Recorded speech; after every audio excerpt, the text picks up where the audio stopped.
देखिए, आदरणीय प्रधानमंत्री जी का मार्गदर्शन, उनकी प्रेरणा, राष्ट्रीय अध्यक्ष जी और माननीय गृह मंत्री जी के नेतृत्व में भारतीय जनता पार्टी ने जो अपनी रणनीति तय की, एक एक कार्यकर्ता की मेहनत का ही परिणाम है कि हम लोगों ने देश की सबसे बड़ी आबादी के राज्य को कोरोना से पूरी तरह नियंत्रित करने में भी सफलता प्राप्त की है। और आज पंचायत चुनाव का जो परिणाम सामने आया है, 75 में से 67 सीटें भारतीय जनता पार्टी ने जीती हैं। और ये परिणाम सामने आ गया है कि जो ट्रेंड प्रदेश की जनता ने आदरणीय प्रधानमंत्री जी के नेतृत्व में 2014 में उत्तर प्रदेश के अंदर रखी थी, 2014, 2017, 2019 वही 2022 में भी रहेगी, इसमें कोई संदेह नहीं होना चाहिए। आज की इस जीत के लिए मैं भारतीय जनता पार्टी के सभी कार्यकर्ताओं को हृदय से बधाई देता हूं। जितने भी नवनिर्वाचित जिला पंचायत के अध्यक्ष हैं, उन सब का हृदय से अभिनंदन करता हूं। भारतीय जनता पार्टी के जिले की टीम को, क्षेत्र की टीम को और प्रदेश की टीम को भी अभिनंदन करता हूं, जिन्होंने मेहनत करके अच्छी रणनीति के तहत इस कार्यक्रम को आगे बढ़ाया है।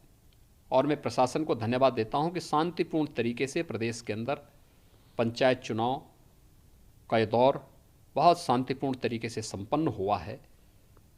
उत्तर प्रदेश ने 2017 के बाद से कानून व्यवस्था और शांति और सुरक्षा का जो एक मानक स्थापित किया है, आज पंचायत चुनाव का एक बहुत महत्वपूर्ण दौर संपन्न हुआ है। सचमुच प्रशासन और पुलिस की इस बेहतरीन भूमिका के लिए मैं उन सभी को भी हृदय से बधाई देता हूं, अपनी शुभकामनाएं देता हूं। सर, आप प्रशासन को धन्यवाद दे रहे हैं, लेकिन विपक्ष खासकर समाजवादी पार्टी अखिलेश यादव जी ने आरोप लगाया है कि सरकार ने प्रशासन के बल पे, अधिकारियों के बल पे जो है ये चुनाव जीता है। देखिए, दो चीजें साफ हैं। अगर हम लोकसभा चुनाव जीतते हैं या विधानसभा चुनाव जीतते हैं तब ईवीएम पे आता है। तब उन्होंने मांग की थी कि बैलेट पेपर से चुनाव होने चाहिए। इस बार बैलेट पेपर से चुनाव है तो अब वो प्रशासन पे आरोप लगाने लग गए। केवल दो बातें मैं कहना चाहता हूं।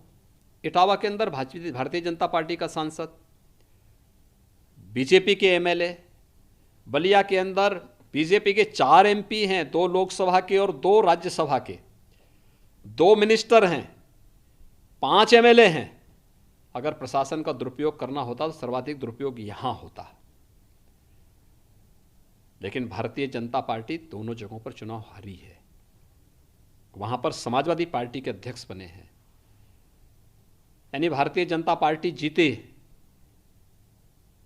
तो कभी ईवीएम पर और कभी प्रशासन पर आरोप लगाना, और समाजवादी पार्टी जीते तो उनकी मेहनत हो गई। ये भी भारतीय जनता पार्टी के कार्यकर्ताओं की मेहनत है। एक एक कार्यकर्ता लगा है और उसका परिणाम हमारे सामने आया है। और मैं इस बात को कह सकता हूं कि कार्यकर्ताओं की मेहनत 2022 में भी आदरणीय प्रधानमंत्री जी के मार्गदर्शन, उनके नेतृत्व में यही ट्रेंड आगे बढ़ा करके लेकर चलेगा। ये कह रहा है कि हम जो है 2022 के लिए जिस तरीके समाजवादी पार्टी छोटे छोटे दलों से मिल रही है, बात कर रही है, ओवैसी जी कह रहे हैं आपको रोकने के लिए वो हर हाल में इंशाल्लाह प्रेयर करेंगे। आप कैसे देखते हैं इस तरीके के? देखिए, गठबंधन पहले भी हुए हैं। 2017 में कांग्रेस और सपा का गठबंधन, 2019 में भी एक गठबंधन हुआ था। बड़ी बड़ी बातें की जा रही थी। जनता सबको देख चुकी है।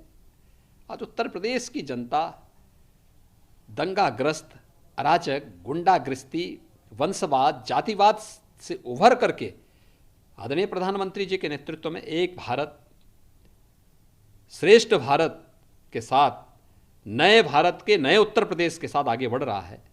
इसलिए इस नए भारत के नए उत्तर प्रदेश के लिए जब उत्तर प्रदेश की जनता जाति, मत, मजहब, क्षेत्र और भाषा से ऊपर उठ करके आगे बढ़ने के लिए तत्पर हो, तो ये सब गठबंधन कुछ नहीं कर सकते। भारतीय जनता पार्टी और सहयोगी दलों के लोग, हमारे सहयोगी दल मिलकर के प्रचंड बहुमत के साथ इस चुनाव में फिर से 2022 में प्रचंड बहुमत के साथ चुनाव जीतेंगे। हमारे राष्ट्रीय नेतृत्व ने 300 प्लस का लक्ष्य हमारे सामने रखा है। 300 से अधिक सीटें भारतीय जनता पार्टी जीत करके आगे बढ़ेगी, इसमें कोई संदेह नहीं होना चाहिए। ओवैसी जैसे लोग कुछ माने रखते हैं? ओवैसी जी देश के बड़े नेता हैं और देश के अंदर प्रचार में जाते हैं, उनका अपना एक जनाधार है। अगर उन्होंने भारतीय जनता पार्टी को चैलेंज किया तो भारतीय जनता पार्टी का कार्यकर्ता उनके चैलेंज को स्वीकार करता है। भारतीय जनता पार्टी की सरकार बनेगी, कोई संदेह नहीं। अगर आपको हमारा वीडियो पसंद आया हो तो इसे लाइक करें, सब्सक्राइब करें और साथ ही बेल आइकन दबाना ना भूलें।